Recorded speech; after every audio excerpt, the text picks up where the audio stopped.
Hello student, Vachaspati Science Academy presents you video on chemistry class 12. In this video we will study classification of solids, properties of crystalline solid, properties of amorphous solid and types of. We will study now classification of solids. Solids are classified into two types, crystalline solids and amorphous solids. What is the base of classification of solid in crystalline solid and amorphous solid? So very simple. The base is orderly arrangement of the particles present in a solid, which we consider, if it is a regular order, then the solid is considered as a crystalline solid, and if it is not orderly arrangement, then we can consider them as a amorphous solid. Let's see now crystalline solid. What is crystalline solid? A solid whose constituent particles possess a regular orderly arrangement is called crystalline solid. For example, common salt, sugar, diamond, quartz, etc. Let's have a certain characteristics of a crystalline solids. What kind of characteristics do they have? Crystalline solids have long range order of arrangement of constituent particles. It has very sharp melting point. Sharp melting point in the sense that when we start heating, they will slowly and gradually start converting into liquid, and at a one point they will completely melt. So they have a definite very sharp melting point. It has a definite geometrical configuration. It has a definite and characteristic heat of fusion. It can be cleaved only along a definite place, and on cleavage gives a clean cut. What does it mean? Clean cut in the sense that when you are going to cut any solid surface with the help of a knife, okay, you can have a very clean cut. It means when you touch that two surfaces where the cut has been put, that two surfaces are very smooth. In short, they can give you a smooth cut, and that's why they are considered as a true solids. As we have discussed in the previous section of solid, characteristics of solids, we know why are they called as a true solids. And they are rigid as well. They are anisotropic in nature. Crystalline solids are anisotropic in nature. Let's study amorphous solids. What is called amorphous solids? A substance whose constituent particles possess an irregular orderly arrangement is called amorphous solid. Example: glass, plastic, rubber, starch, etc.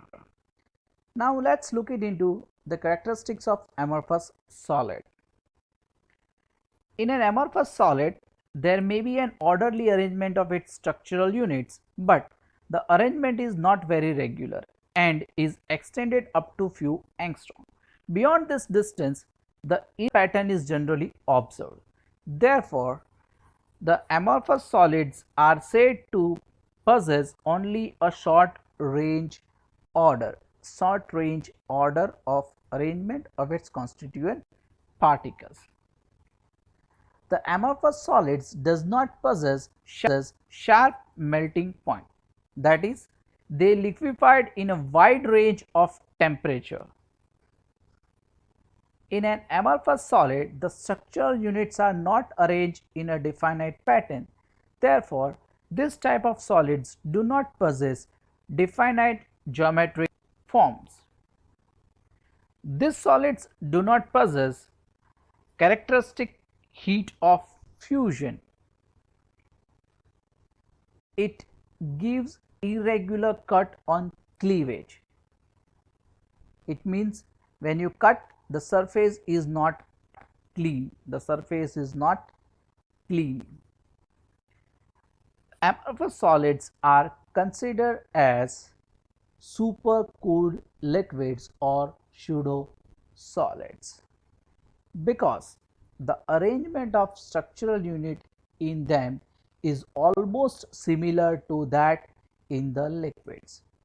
Many amorphous solids such as glass can flow to some extent as the liquid flows. In old houses, the glass window panes are usually found thicker at the bottom and at the top. This is due to the gradual flow of glass from top to the bottom of the pane under the influence of gravity. The amorphous solids can be compressed to certain extent. The amorphous solids are isotropic in nature.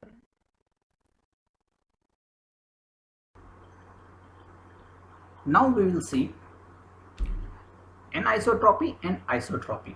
What is anisotropy? When a substance possesses different magnitude of properties such as electrical conductivity, electrical resistance, refractive index, thermal expansion along different directions, it is said to be anisotropic in nature, and the property is called anisotropy.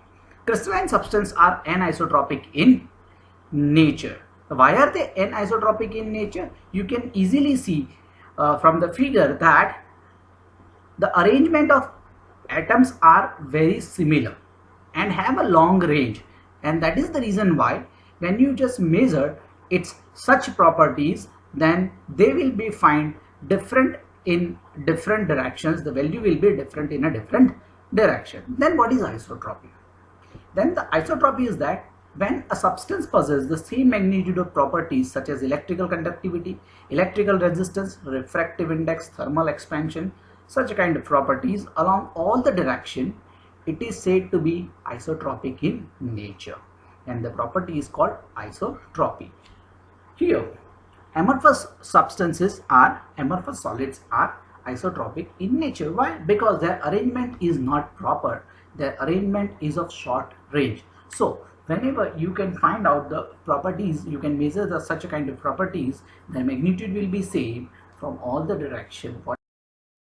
Now we will see classification of crystalline solids. Solids can be classified into different categories depending upon the type of constituent particles and the nature of attractive forces operating between them. Crystalline solids are classified as molecular solids, ionic solids, metallic solids, and covalent solids. Molecular solids are further classified as nonpolar, polar, and hydrogen bonded molecular solids. What are the properties of these solids? Nonpolar molecular solids are solid in nature, they are insulators and has very low melting point. Their examples are dry ice, iodine. Polar molecular solids are also soft, insulators and has low melting point. Examples: solid sulfur dioxide, solid X, whereas hydrogen bonded molecules are hard insulators and have a low melting point. The very best example is ice and solid hydrogen fluoride. Ionic solids. Ionic solids possess some of the properties like they are hard, brittle. They are insulator in a solid state but conductor in aqueous or molten state, and they possess high melting point as they have a strong force working between two molecules of ionic solids are electrostatic force. They are binded by an electrostatic force.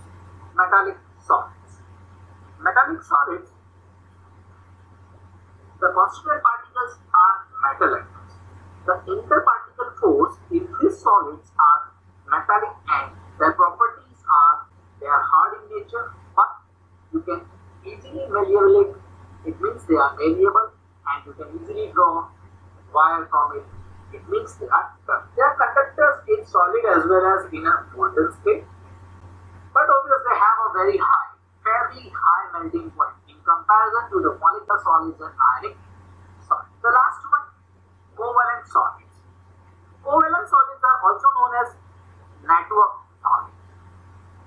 Some of the common characteristics they have, they are very hard. Diamond is the hardest substance that occurs in nature.